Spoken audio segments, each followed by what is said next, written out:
युवा विरोधी ट्रेड वापस लो। नरेंद्र मोदी शर्म करो, शर्म नहीं तो डूब मरो।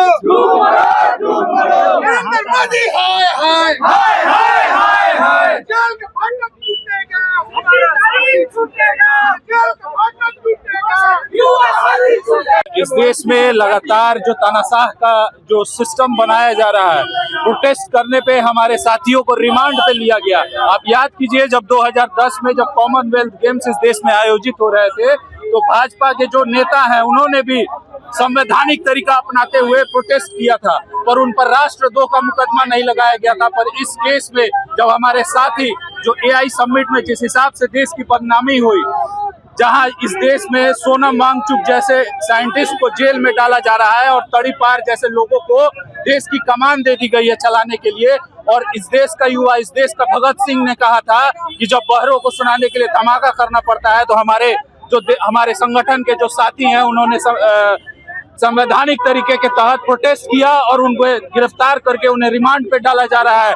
उन पर NSA लगाने की तैयारी हो रही है। इसी के खिलाफ एप्स्टीन फाइल में जिस हिसाब से प्रधानमंत्री का नाम आया, जिस हिसाब से हरदीप सिंह पुरी का नाम आया, इस देश के बिजनेसमैन का नाम आया, और ये देश की सरकार जो है चुप्पी साधे हुई है, उसी के खिलाफ हम अपने संगठन की तरफ से अपने साथियों के साथ खड़े हैं और PM कॉम्प्रोमाइज हैं, और वो कॉम्प्रोमाइज एप्स्टीन फाइल्स पे उनके तरफ से कोई क्लैरिफिकेशन नहीं आया। हम क्लैरिफिकेशन की डिमांड कर रहे हैं।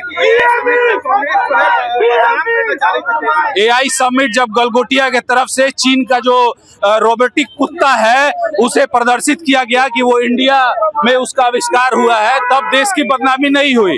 और सोनम वांगचुक जैसे जो साइंटिस्ट हैं वो जेल की सलाखों के खिलाफ सलाखों में सड़ रहे हैं इस सरकार के खिलाफ बोलने में। उस समय देश की प्रतिष्ठा नहीं जा रही, और तड़ीपार जो है वो देश की सरकार चलाने का काम कर रहा है, तो देश की बदनामी हो रही है।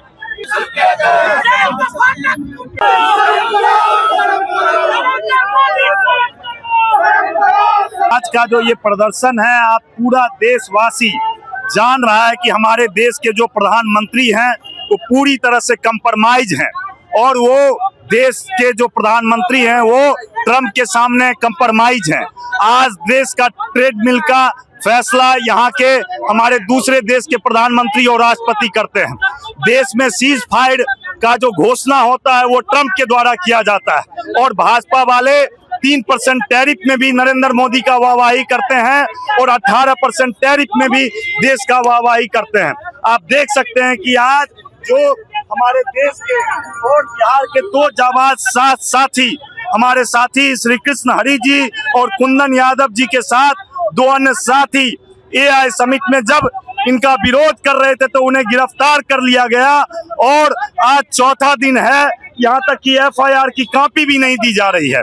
तो ये देश जो गूंगी बड़ी सरकार है उसके खिलाफ आज युवा कांग्रेस का प्रदर्शन है, और हम लोग सड़क से लेकर के सदन तक इस गूंगी बड़ी सरकार के खिलाफ प्रदर्शन करते रहेंगे, और जब तक हम इन्हें सरकार से उखाड़ के नहीं फेंक लेंगे हम लोग चैन से बैठने वाले नहीं हैं।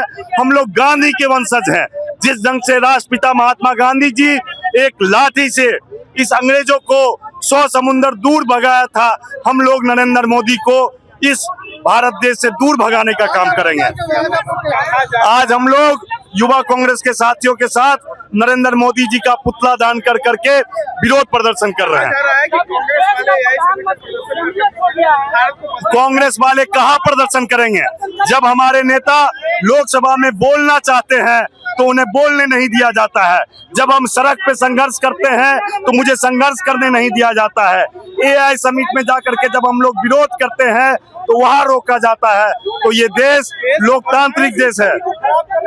ये बीजेपी का कहना है कि देश की छवि को खराब किया गया। बिल्कुल ऐसा कोई, हम लोग देश की छवि को खराब करने का काम नहीं कर रहे हैं।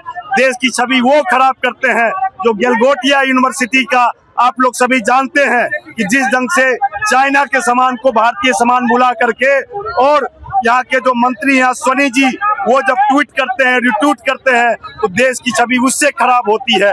देश की छवि विरोध करने से खराब नहीं होती है। AI समिट में जिस तरीके से कांग्रेस के युवा मोर्चा के तमाम जो लोग हैं उन्होंने प्रदर्शन किया था, इसको लेकर कई लोगों की गिरफ्तारी भी हुई थी, इसको लेकर आज बिहार कांग्रेस प्रदेश कमेटी के द्वारा जो है वो जो है युवा कांग्रेस की तरफ से जो है आज विरोध प्रदर्शन जताया गया है और नरेंद्र मोदी और अमित शाह का पुतला दहन किया गया है। क्या कुछ कह रहे हैं विधायक और युवा कांग्रेस के अध्यक्ष, एक बार आप सुने। तो तमाम चीज़ों को आपने सुना। इस तरह के तमाम अपडेट्स के लिए बने रहे इनसाइडर लाइव से। धन्यवाद।